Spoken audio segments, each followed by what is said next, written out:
is always good to put first what should be first. To whom does this book belong? Whom is it written for? The Myths of Fetretat is not of a religious script, or it is not written for those who cordoned off themselves by religious schools of thought whatsoever. The thoughts in this book set their grounds in a free thought world found beyond any religious schools. Hence, any human being who lives under a roof of any given religion may catch hold of them and live by these high-dimensional thoughts while still staying in his own faith ground. On the other hand, the thoughts raised in the book are not of spiritual beings. The known sects of the four progenies of the spirits formed a sacrificial system in their worship. However, the supreme thought that this book is based on does not have a system that involves offering sacrifices of any sort. Whether this thought or any books created out of it set their ground upon the system of Tebeb or wisdom. The system of wisdom follows a path that creates Mela-a-Wu-Di, a state of creating a universal union between the Creator and human beings. This process involves the concept of heirship or the right to the throne. Man possesses the character of the Creator by means of being a direct child, and the Creator possesses the character of man by being a father to him. This system traced its origin back to the first era, in the time of the man who inherits the ability to create a bond with the high truth descended to earth. However, it was rather in the second era that the system that bestows the right to be a child as we know it today was revealed in the lives of humankind. In the first era, this system of granting the right to be a child was practiced only by splitting off the physical body. This requires to be physically emerged out of the body of the man who brought the element of life to earth. In the second era, this system of granting the right to be a child, an heirship, was shifted to food and drinks. Hence this introduced the system of Tsiwa, a consecrated food and drink. It is a system by which mankind forms a communion with the truth that dwells within the great wisdom, his bearer, and attains the right to be a child or an heir. This practice of wisdom follows its own calendar system. The time measurement is divided up into days, weeks, awoods, and years. One day holds a time of darkness and a time of daylight together. 1 week equals 7 days, and 13 weeks make 1 awood. 1 year consists of 4 awoods plus an exceptional 1 day that is not added up to the other days of the year. A divine practice is at the core of this wisdom, which enables man to create a union with wisdom, or to give life to his mortal body. This divine practice establishes its ground on that particular day that is not added up to the other days of the year, which comes at the end of the 4 awoods. 1 awood constitutes 91 days or 13 weeks. Any awood enters on Sundays and always exits on Saturdays. This is like a week that begins on Sunday and ends on Saturday. Hence, the last Saturday at the end of the last awood is when a great restful festivity takes place. There are 4 such holidays during the 4 awoods of the year. The year begins with the fire awood, continues with the water awood, moves on to the air/wind awood, and concludes with the earth awood. The system of these 4 great holidays of the awoods is headed by 12 mothers.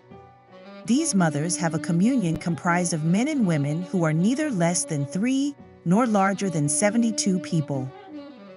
When the number exceeds 72, the mother selects a woman head from the assembly and sets up a new subgroup that runs separately, but still under the parent communion.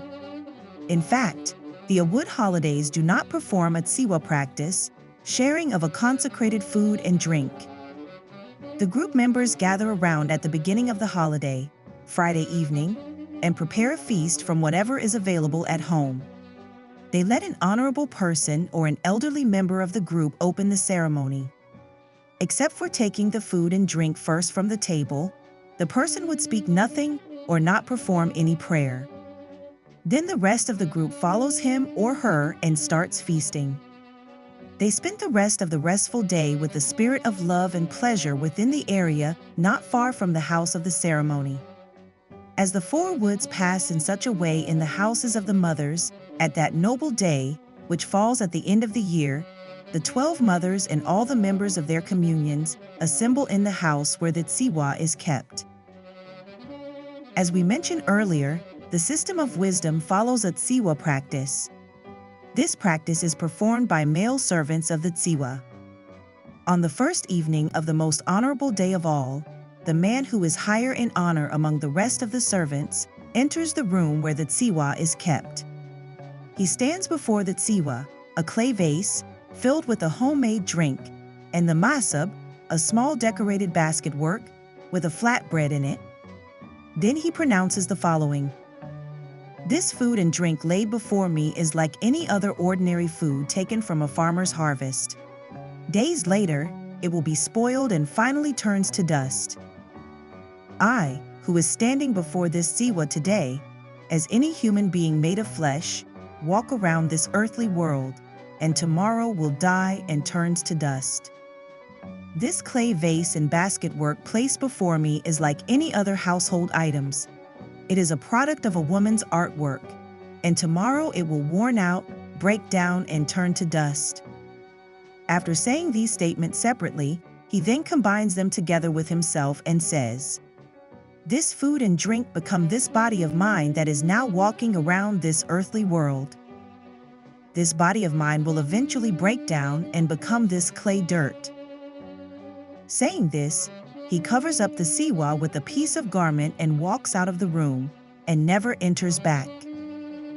The next morning, following the early sunrise, he, together with the other servants, will hold the tsiwa, the vase, with his left hand, the masab, the small basket work, with his right hand, and walks out to stand in front of the 12 mothers who are gathered with their communions. Then he pronounces to them, "This food and drink are one that gives eternal life to our mortal bodies. This practice is an eternal system that was performed by our fathers yesterday, being performed by us today, and will continue by our children tomorrow." The communion will respond in unison, "Yes, it is true." He then goes back into the house.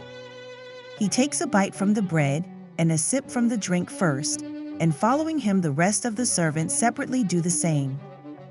Then the 12 mothers take their turns to go into the tsiwa room and have a bite and a sip. At last, the members of the communion under the houses of the 12 mothers will follow.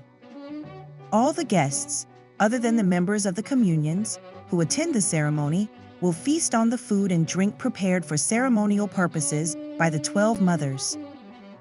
This is the system of wisdom that we spoke of earlier, and the one that lies above either religious teachings or spiritual sacrificial systems. In fact, even though this practice hasn't been revealed as clearly as it is now, it can be seen as being overlapped with other religious and cultural practices found in Ethiopia or other countries. For the past 700 years, peoples of religious and spiritual sects have hunted, crucified, and exterminated this great thought. Few have secretly followed and honored this system, pretending to be religious people and enduring the oppressions, even though not on a scale as we exposed it today. However, this system and practice of wisdom are being celebrated openly today in its full honor by the generation of this time.